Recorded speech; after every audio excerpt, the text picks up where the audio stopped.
Thursday, December 1st, very mild and hazy. A beautiful day, regular Indian summer. I have been learning to bill today. I like it. We had play rehearsal tonight. It went pretty well. Friday, December 2nd, warm and cloudy, a little rain. I did some more billing today. Studied a while tonight. The week has gone very fast. Saturday, December 3rd, cold and windy. A few snowflakes, cloudy. I washed my hair this afternoon. I wrote a letter to Maya. Sunday, December 4th, clear and growing mild. Usual services. I wrote home and to Dawn this afternoon. It is a beautiful evening. A clear new moon, sky clear as a crystal, and star-studded. Such beauty should make our thoughts and lives beautiful. Monday, December 5th, mostly cloudy, chilly, snow in evening. I discovered a nice fall of snow this morning. While I was coming home this evening, the snow fell in great, soft, feathery flakes. It was real Christmassy. I fixed the CE money and am getting to bed early. Tuesday, December 6th, cold and snowy. Real winter weather. We had a long rehearsal tonight. I'll be so glad when it is successfully over, but it will be lonesome when it's over too. Wednesday, December 7th, cold and snowy. We had our last rehearsal tonight. Some of it was punk. Shims and I tried to get them together for another rehearsal tomorrow night, but it didn't work. Well, here's hoping. Thursday, December 8th, cold and cloudy. We had choir rehearsal. Christmas music is going splendidly. I am tired out. I hope tomorrow night goes all right. Friday, December 9th, cold and cloudy. Oh, I am one of the happiest girls in the city of Rochester. The play came off, and such a success. They all did splendidly, and the audience was so appreciative. At the end, we had the finale, and all the characters came out. I stayed back in my prompting corner behind the curtain and didn't intend to come out, but Leah, one of the cast, came and pulled me out in front of all the rest. The audience clapped, and as I made my bow, Paul from below handed me up the loveliest bouquet of perfect pink rosebuds. It is the first time a bouquet was ever handed me across the footlights, and I hope, if I ever get any more, it will be in the same spirit of love and innocent joy and sweetness. I have more love and happiness than I really deserve. I must be fine and true always to live up to people's ideals of me.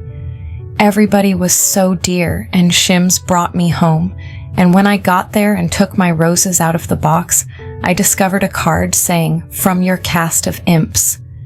The dears, they thought of me. They thought of me. How full the world is of love and beauty after all. Saturday, December 10th, quite cold and cloudy.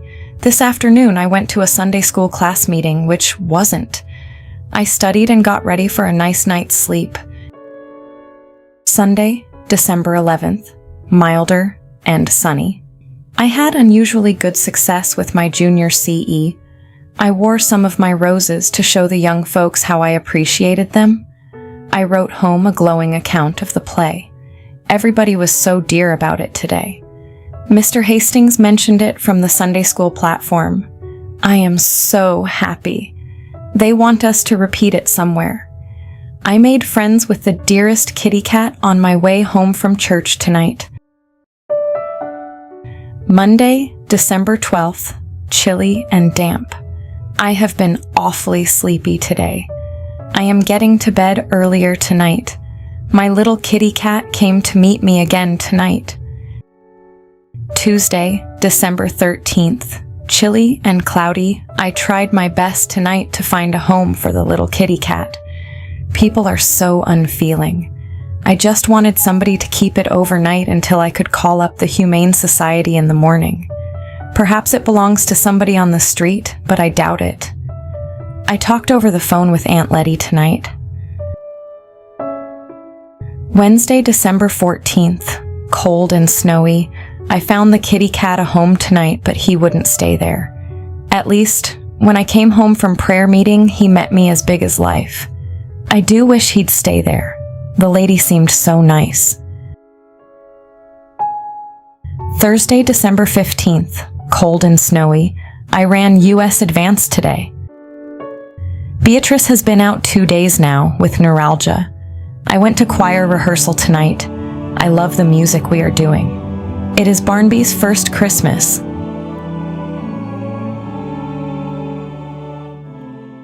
Dorothy worked at the Lawyers Co-operative, a major publishing company at the time. Running US Advance meant she managed the distribution and billing of the U.S. Supreme Court's essential weekly reports that delivered the latest high court rulings to the legal profession. Friday, December 16th, chilly and cloudy. Beatrice was up at the office today. She didn't work. Her face is badly swollen. I had 2 girls helping me this afternoon. Tonight, the losing side in the Sunday school contest gave an entertainment. Mr. Kettle gave an illustrated lecture on the Great West. We had a fine time. Saturday, December 17th, warm and rain. I went to Aunt Letty's for dinner today. Then I did Christmas shopping. I have my presents all bought except the material for the handkerchiefs. Sunday, December 18th, cold and windy. A terrific wind all day. The window of Ward's store downtown was blown in.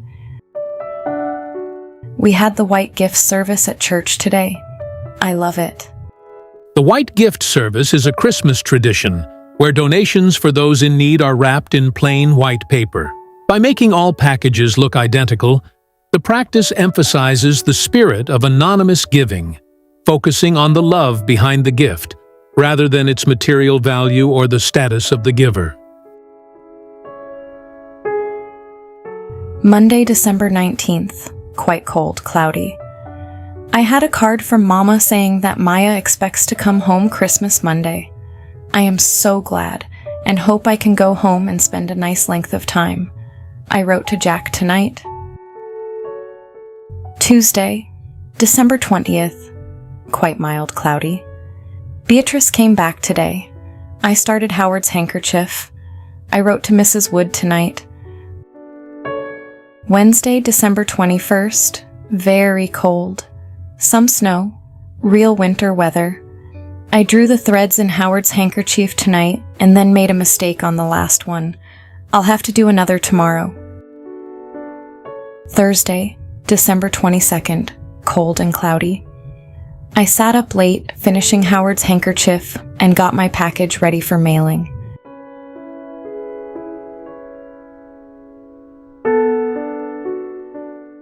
Friday, December 23rd, warm and cloudy.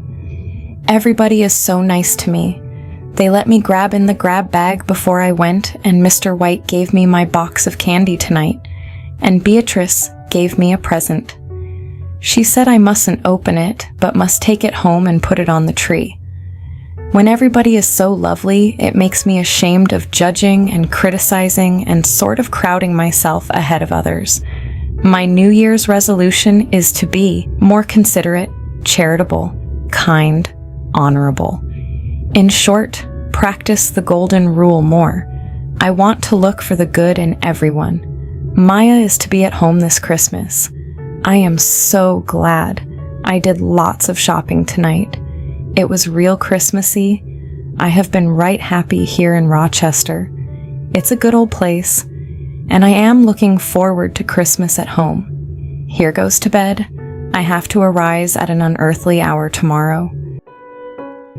Saturday, December 24th, quite cold and snowy.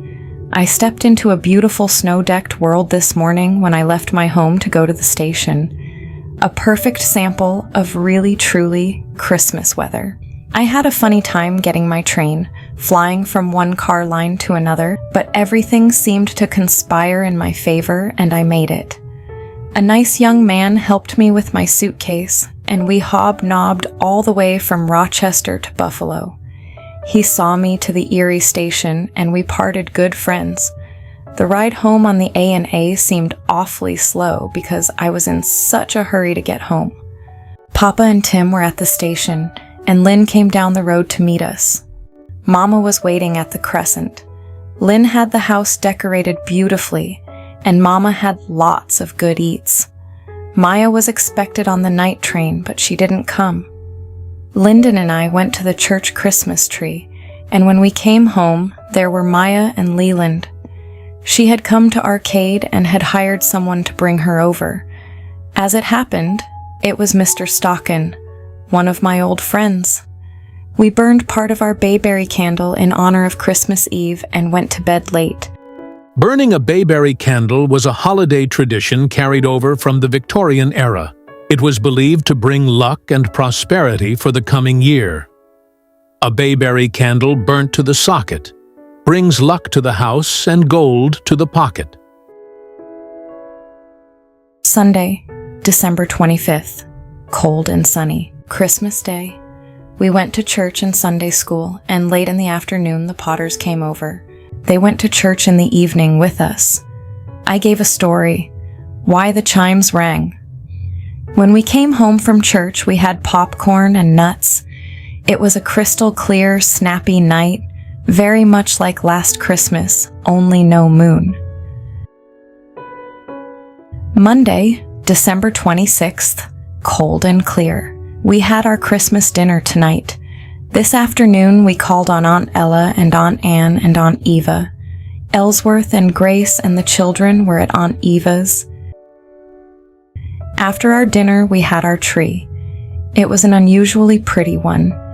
We sang a Christmas carol and then had the gifts. Then we put out the light lamps and sang by the light of the open fire and of the bayberry candle that was burning in the window. When the candle burned down, we replenished our fire, lighted the lamps, and had our nuts and candy. Santa had a hard time this year and made all sorts of funny mistakes. At last we climbed to bed, thus bringing to a close one of the best Christmases we ever had. Tuesday, December 27th, milder and clear. We took it easy today. We wrote letters to the absent ones, Dawn and Howard, Clayton and Roy, Ruth and Frank, and to Jack, too. We went to bed in fairly good season because we have to arise early in the morning. Wednesday, December 28th, mild and clear. It was a fairy world this morning after the sun rose. Everything covered with frost, sparkling sunshine, and sky turquoise blue. When we went to the station, however, it was still dark. I hated to go, but I have the memory of such a happy time that I shouldn't complain. I found some cards waiting for me here in Rochester. I went to work as soon as my train came in, and here I am in my own room. May the dear God help me all the year to be worthy of my lovely Christmas. Thursday, December 29th, colder, partly cloudy. Tonight was the indoor picnic over at church. We had the little play, Christmas at Skeeter Corners, and I had the part of Maria again. We had oodles of fun giving it. I bought some white coral beads today with the Christmas money Maya gave me. Mr. White tells me I am to have a raise of $1 a week. That's pretty good considering conditions now. As the nation struggled to transition from a wartime economy to peacetime stability, extreme deflation caused prices to plummet, while simultaneously triggering widespread layoffs and wage cuts. This was known as the Depression of 1920 to 1921. Dorothy's raise was especially fortunate, granting her more financial stability and increased purchasing power during a period of national instability. Friday, December 30th, cold and mostly cloudy. I got my pay tonight and didn't get docked a cent for my Christmas vacation. That seems pretty good. We had choir rehearsal tonight. I had a letter from the young man that I met on the train last Saturday. It was such a nice, clean, friendly letter, much like himself. Saturday, December 31st, chilly, and damp. Tonight I missed Lynn. We have usually spent our New Year's Eve together. How I would have liked to drop in on the home folks this afternoon and spent New Year's Eve by the bright open fire at the Crescent. As it was, I felt more like staying in my room and reading and reflecting than I did like going out. But the young people had their New Year's social at the church, so I went. I was glad I did. I think we should support a good thing. We played games, and then had refreshments, and then a sing just before 12.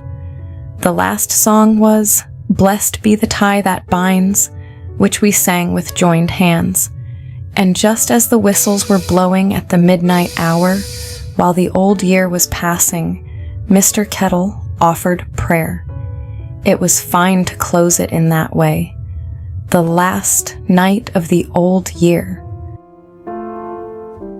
1921, you have brought me a good measure of peace and strength. You have brought me happiness too, and more than happiness, a realization that we make our own happiness with the use of every ordinary, God-given day as it comes to us. The dainty little calendar which Mama gave me this Christmas bears a little verse called "Facing the Sunshine." God grant that I may truly face the sunshine of love, hope, peace, and strength. Greet the unseen with a cheer. Bid him forward, breast and back as either should be. Strive and thrive, cry, speed, fight on, fair ever there is here.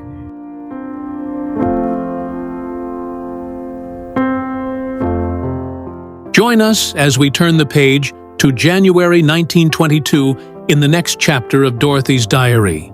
We'll see you next time as we share these cherished tablets of the heart.